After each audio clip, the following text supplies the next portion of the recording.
So let's cover making tabletops. Now you may be telling yourself, I don't have a joiner to put a tabletop together. That's okay. Neither do I. I have never used a joiner, and I have made hundreds of tabletops just using my table saw and a rip fence.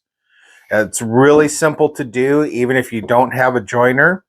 So let's dive into it. And with that said, let's get dirty.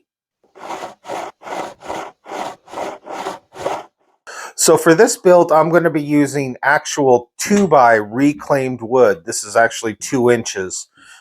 You can go ahead and get the 1.5 or the 2x that they sell at the stores, and it'll work just the same. But just for this purpose, I'm going to use the reclaimed wood. This will make a pretty heavy-duty tabletop. Now, I've already run this through the planer, and I've also run this through the table saw to get myself the nice straight edges. So the first thing we want to determine when we are doing a tabletop is which pieces do we want face up, okay? So I have these laid out the way I want them to be the actual tabletop. So once I have that picked out, now I have to determine how do I want them to lay out. So I want a 5 foot by, and this is almost 32 inches, so I'm just going to call it 32. But I want a 5 foot by 32 inch table. So I laid out my pieces the way I want them to be showing on the actual tabletop. So now you're at the point where, okay, we need to join these together, but we don't have a joiner. And again, that's okay. I've made hundreds of tables without the use of a joiner. So here's how I do it. So I've got my pieces laid out. Okay, I have 5 pieces here. So what I do is I rotate my stock. All right, so piece 1, 3, and 5. Now when I rip these, I will rip them face up. Okay, so now 2 and 4, when I rip these, I'm going to rip them upside down. So any offset that I may have on my blade, it will fix itself when I join these together because I ripped this one this way and the other one upside down. So let's say I'm going to rip all these face up. So I run this one through the saw. Now it's actually going to be turned around to run through the saw. And my blade was 1 degree off this way. Okay, I hope you're following. But when I turn it around, now my 1 degree is actually this way. So what happens is when I run this one face up, I'm 1 degree off this way, and they won't join together properly. I have like a 2 degree variance. So if I run this one through and get my 1 degree off this way, which will now be this way because I had it turned around, and then I run this one upside down, its 1 degree is going to be this way, which will join them together perfectly. So I hope that makes sense. I know that's kind of confusing, but believe me, it works. I've done it for forever. So rotate your stock. So face up, face up, face up, face down, face down. And all of your 1 degree off angles will all butt together just perfectly. So in that instance, trust me, it's going to work. Again, I've done it for years. I've made hundreds of tables, and I've never had any problem with joining them together without the use of a joiner. So now my next step is I'm going to have to get all of these butt together. I got to make the tabletop. So I've already run all these through the planer. So even if I buy new material, I will also run that through the planer just to make sure I have nice flat surfaces, because 9 times out of 10, the piece of wood you come home with has saw marks on it. It's just, there's always some sort of flaw. and running it through a planer will take care of that. Now, if you don't have a planer, that's okay. You're just going to be doing a lot more sanding. All right, so now this is the way I want my table laid out. So this is, again, a 5 foot by 32. So now I have to get these ready to glue up. Now, in order to do that, I've got to flip these over. Now, it may be easy, quick and easy, to just grab them and flip them like that, but now it's wrong. It's wrong because you see how I want my table with this side to match up with this side, but now when I flip it over, see, it's wrong. It's now I'm trying to match up with this side. So the best way is to actually take your piece of wood and flip it over this way. Now the sides that I want matched up are together. They're still, this side is still matched up with this side. All right, so let's get these flipped over the right way and we'll start working on getting these glued up. So when it comes to gluing these up, I mean, I do have options. I can use biscuits. I can use dowels to join them together. But actually my preferred preference when I do this is I actually use the pocket. I use pocket screws to do the joinery. So it's easy for me to tell that I have this table upside down because I didn't run the back sides through the planer. Now, if you're using new wood, you don't have that type of signal to show you that you are now upside down. So the best thing to do in that scenario is draw a B or something to denote that your table is actually upside down. That way you know you're working on the bottom side and not the top. All right, so when it comes to joining these together with the pocket screws, I need to make some marks, and I'm going to make some marks about every, let's go about every 10 inches.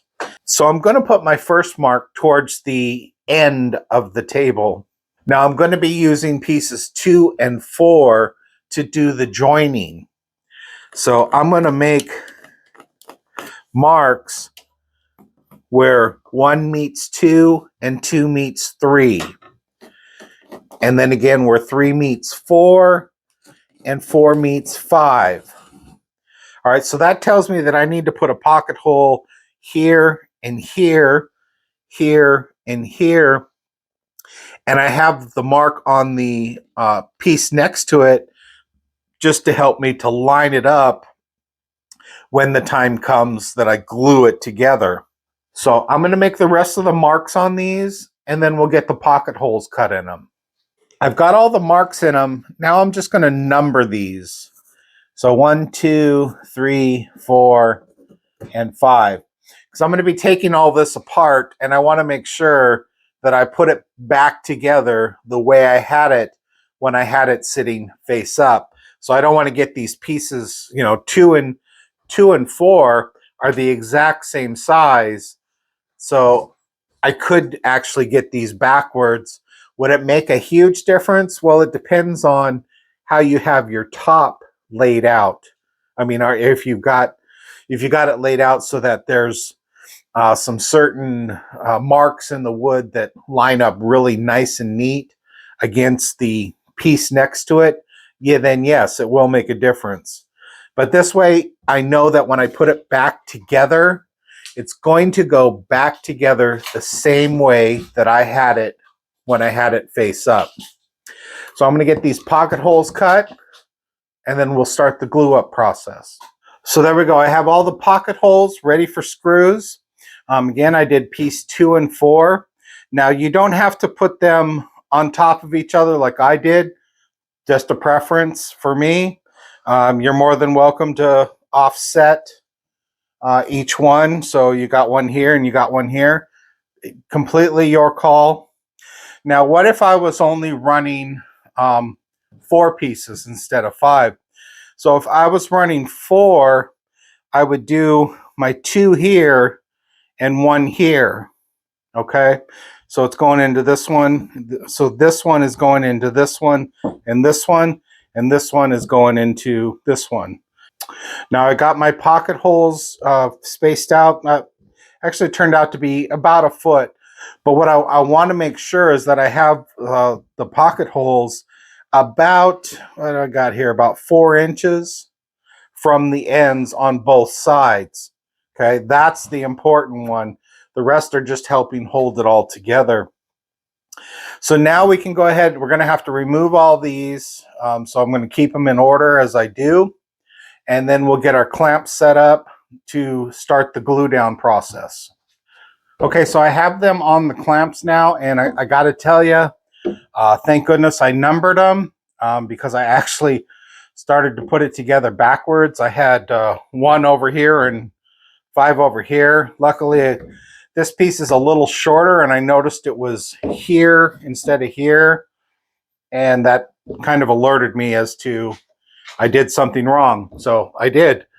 But now they're on the clamps correctly. So I have them lined up with the marks that I had made. So I'm getting ready to do the glue down. So this is going to take multiple clamps to get this clamp down. So I have 3 of the Bessey bar clamps ready to go here. That's what they're sitting on. You notice my project is face down. The next thing I'm going to do is I'm going to put some cross members on them to get them all squared up. And I'm also going to be putting some bar clamps on top to get the nice even pressure that I need. So let's get that set up and we'll get some glue on this thing. So now you can see that I have pieces 1, 2, 3, and 4 flipped upright, and I flipped them up this way. Okay, so these are the only pieces that are going to need glue, and I'm applying my glue with a sponge. So I'm basically just painting the glue on there. So I am applying the glue a little bit heavy. I'm dabbing the sponge into the glue, into a little bucket that I got here for glue. And again, I'm just basically painting it on. All right, so now that I have them glued, I'm going to go ahead and put them back down, line them back up to their lines. Do that for all 4 of the pieces. So before I clamp these down with the pipe clamps, I'm going to put a couple cross members on. Now when I put these on, I'm actually not tightening them all the way. I'm just getting them just to where they just touch, basically, I guess is the best way to say it. Because I still want to be able to clamp my wood down and the wood to be able to move. Okay, so that's perfect. Again, these are not really clamped down hard. These are basically just touching the wood, and they're just creating a surface that will allow me to clamp this down, but the wood can still move. Now, I don't know if you can see it, but I do have glue squeeze out, so that's, in my opinion, good.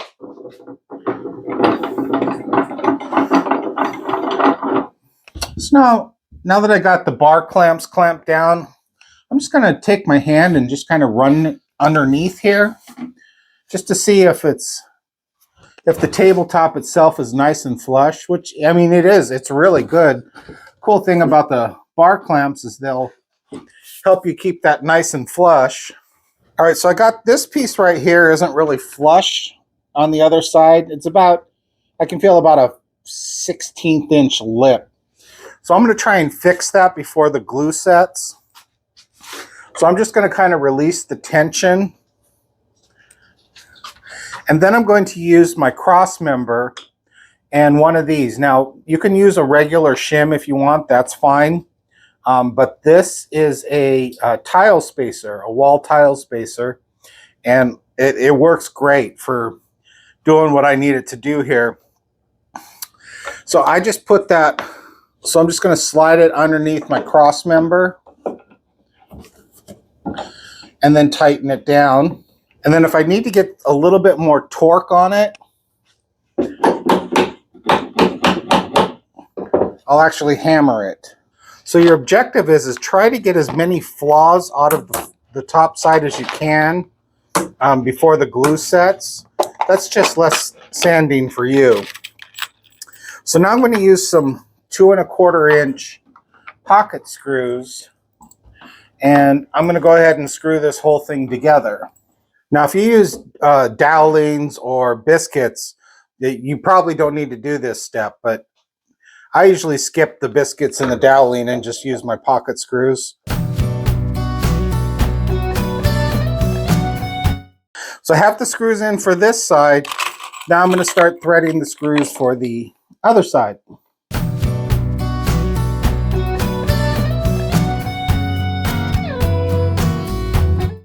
So my last step is I'm going to add 2 bar clamps to the top, get some pressure in that area there, and we're good. So now we just got to let this dry. Feasibly, if I so desired, I could remove this from the clamps once I put the pocket hole screws in, if I wanted to work on it quickly, but I'm patient. I'll wait it out. So we're going to let this sit overnight, and we'll come back to it tomorrow and see how our top looks. All right, so we got it out of the clamps. It's looking really good. The first thing I'm going to do is I'm just going to kind of run my hand over it, and I'm looking for any glue beads. I'm just going to use a chisel here to remove any glue beads that came through. So I'm going to get that done. Okay, so now I'm going to take off some dead weight. So my shortest piece that I have on this is 61 inches. So I'm going to take a 1/2 inch up from this piece right here. So I'm going to measure up. So if I want a 1/2 inch, I need to measure 1.5 inches. And then I can set my square or my straight edge. And now I can use the straight edge to just cut this dead weight here on the end off. Okay, so I have this end done. Now I got to turn it around so I can do the back end. Now remember, I want a 5-foot table. So this actually measures out to 5.5. So I will make a mark at 59 inches because I'm accounting for the 1 inch from my shoe to the blade. Okay, got my straight edge mounted. Now I'm going to just do the cut. And so there we go. I have a 5-foot by about little over 31 inches. I was shooting for 32. I'm happy with 31. I can live with that.